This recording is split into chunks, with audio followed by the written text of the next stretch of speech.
ئەیامی پشتیوانی چالاکوانەی ڕێکخراوی داکۆک بۆ مامۆستایانی کوردستان، مامۆستایانی بەڕێزی کوردستان، پەروەردەکارانی دوێنێمان، پێشەنگ و ڕابەرانی ئەمڕۆمان بۆ داکۆکیکردن لە ماف و ئازادی و ناڕەزایەتی دەربڕین. لێرەوە لە وڵاتی بەریتانیاوە لە ناو مەیدانی شەقامی گەرم و گوڕی پڕ لە هەڵوێست و وانە و خۆڕاگریتان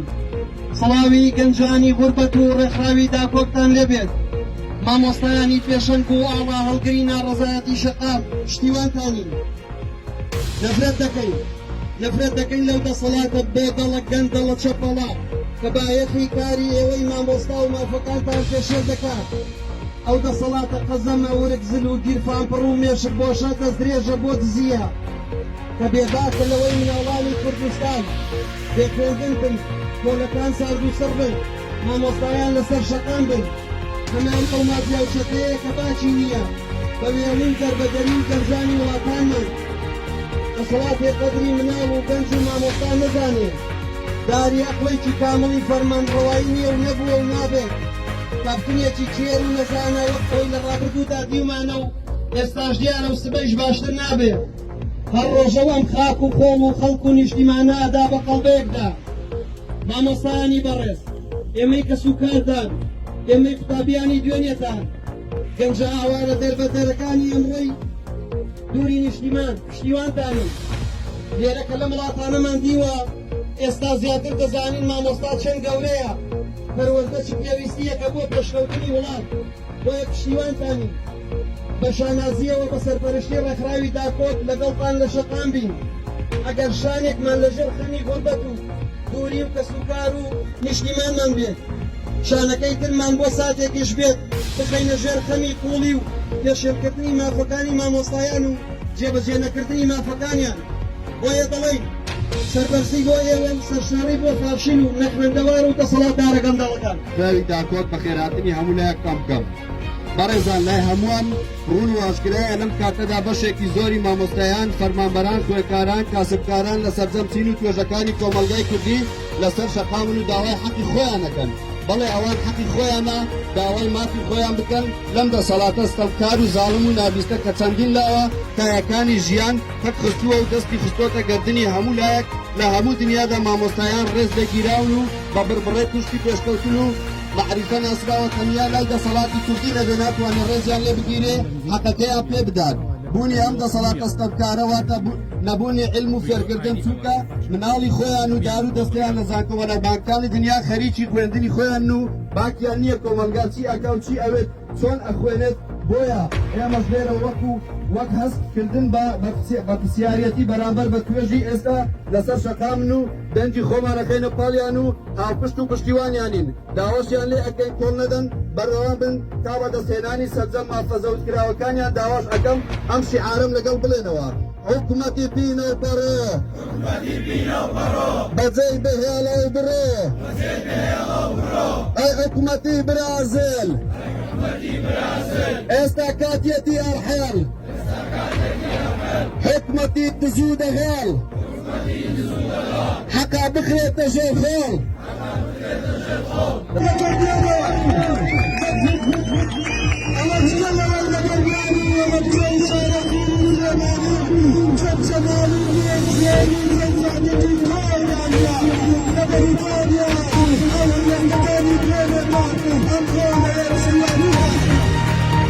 ئیتر بەسە بێدەنگی، ئەی حکومەتی قومارچی، پارەی نەوتت دابەچی. ئیتر بەسە بێدەنگی، ئەی حکومەتی قومارچی، پارەی نەوتت دابەچی. منی بێ خاکی دێمەکان هاتمەوە بۆ شتاندنی دیکەکان و هەم دیسان بەدڵتەنگی بۆ دەبەنگی بەرپرسانی دزوو ناپیا و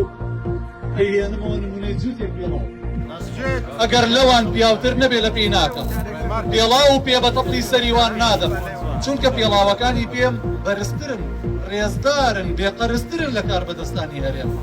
ئەمان لەوان زیاتر پیاون، پارەی دزی و کەڕوولاڵ و قەرز و قۆڵە پێ نەداون، تاکە تاوانیان ئەوەیە شوێنیان نزمە و لە پێکراون. بەڵام جاخۆ هەر هیچ نەبێ، پێڵاو و پێ هەرگیز ناچن لە شەڕ هەڵبێن خەمخۆرن پارێزەری بێن بۆیە چیتر بە ئێوەی دز ئەڵێن پیس و بە پێڵاوی لە پێکراوی شەڵێن خاوێن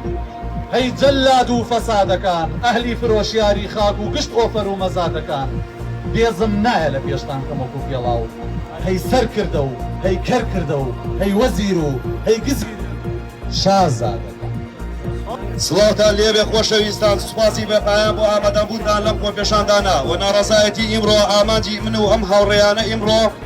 هەستاوی بە سزادانی ئەم خۆپێشاندانە ئەوەیە کە پاڵپشتی تەواوی خۆمان بۆ ئێوەی بەڕێز دووباتکەینەوە بۆ هاوڵاتیانی بەشمێنەت و بۆ ماڵکوراوانی هەرێمی کوردستانی عێراق و لێرەوە ئێمە ڕایەگەێنین کە پشتگیری تەواوی داواکاریەکانیان کە چەندین ساڵە لەلایەن دەسەڵاتی جووت بنەماڵە زوڵم وەستەم و گەندەڵی بەرامبەر دەکرێ لەلایەکی ترەوە هاتووین تا ڕووی ڕاستەقینی ئەو دەسەڵاتە مافیایە و حکومڕانی فاشیلانە بە تاوەتی ئەم وڵاتەیان بناسیێنی کە چەند ساڵێکە کارێکی وایە کردووە وایە پێشان داوە کە میلەتی کورد لە ئەو پەری خۆشی و گوزەرانیە دەژێر و هەر تاکێکی کورد هەموو مافیەکی دەستبڕ کراوە و ئازادی ڕادەبڕ لە لوتکەیە لە کاتێکە تەواوی ئەم سیناریویانە کە لەلایەنی حکوومەتی هەرێمی کوردستانەوە پێشان دەدرێ وڵاتانی جیهاندراوە جگە لە درۆیەکی گەورە هیچ تر نییە سوپاسی هەموو لایەکانەکەم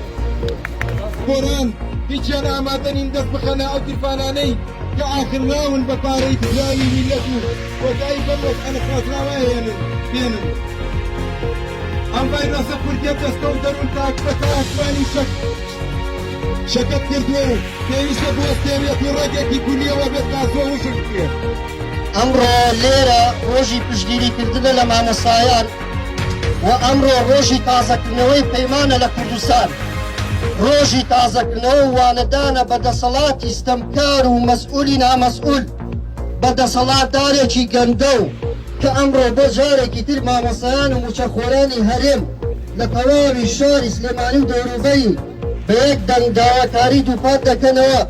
ئێمەش وەک ڕێکخراوی داکۆت بە پێویستمان زانی دەگمان بخەینە پاڵ دەنگی ئەوان ئەم خۆپشاندانە ڕێک بخەین تا لە دوورە وڵاتەوە پێیان بڵێن ئێمە لەگەڵتانین پشتیوانتانین هاوڕاتانین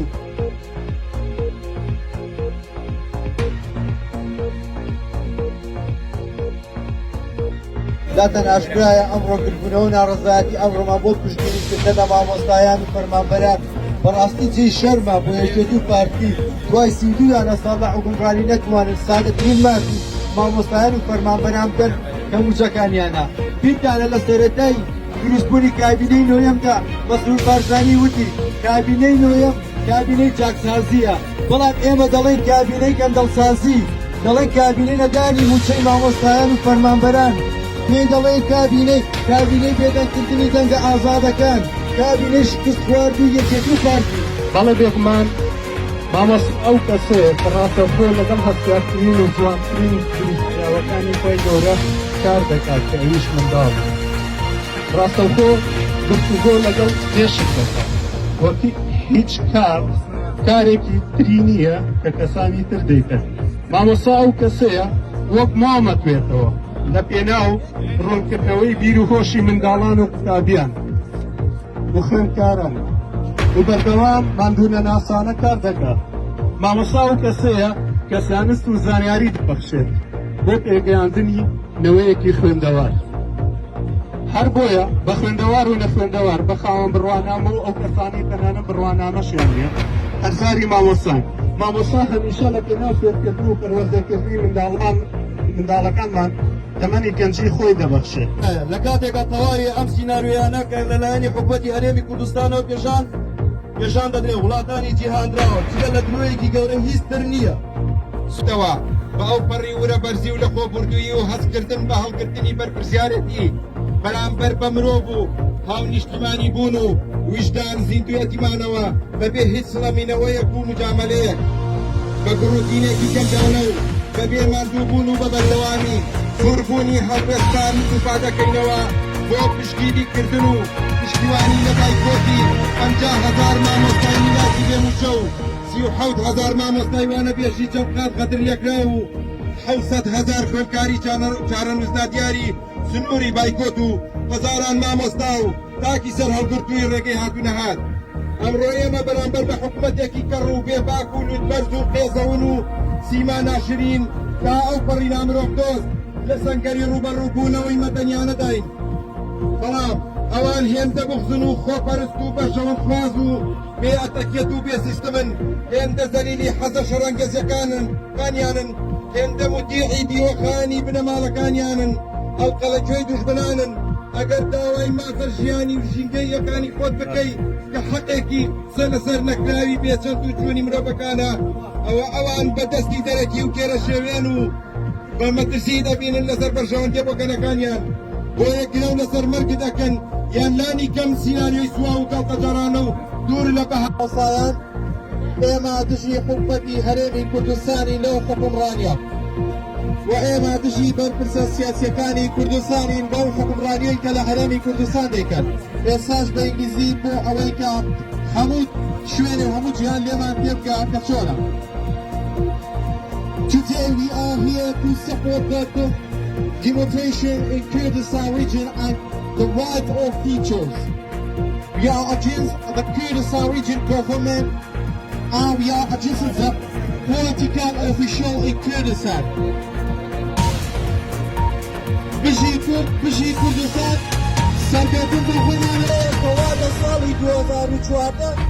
نەیتوانی وەکێشەی موچە و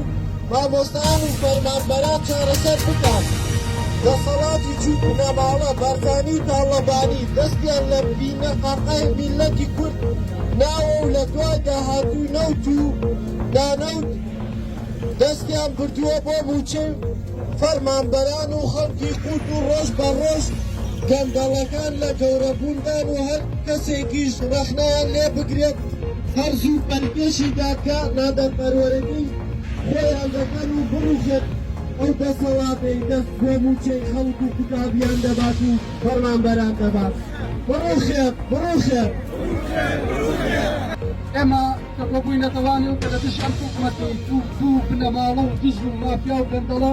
ئێوە ڕاوەدونان ناو کە دەربەدەری ئەم وڵاتانە بوونە و هەمووتان لە کەس و کاری خۆتان بەدورن دەستوەشیتان یەکەم کە بکۆبوونەتەوە هەر لە حکومەتی عێراقی و حکومەتی هەرێمی کوردستان تەنها بەناو حکومەت و ئاراستەکراون بۆ حکومڕانی و دژ و مافیایەتی و خەڵک کوشتن و کوشتی ڕۆژنامەنووس و کوشتی خەڵکی بێتاوان و کۆمەڵێک لە ئەنگرانی خۆیان کۆ کردوتەوە و چاکدارکردنی خەڵکی نەفام و نەزان بۆ بەکارهێنانی حزبەکانیان دەستخۆشیتان یەکەم کە کۆبوونەتەوانی و کە بۆ پشتگیرکردنی هەموو مامۆستایان و بۆ بەرچاوی هەموو دنیا و هەموو خەڵکەوە نەوت و تانکەرەکانیان بەرەو چەند وڵاتێک ئەڕۆن و کەس نازانێ بەبێ هیچ عەدادێک و بەبێ هیچ ڕێکخراوێک دەستخۆشیتان یەکەم ئێستاکنە ئەمێ هەمووتان بەدواما بیلانەوە بڕوخێ حکومەتی دەست بڕوخێ حکومەتی دەست بڕوخێ حکومەتی دوو بنەماڵە و گەندەڵ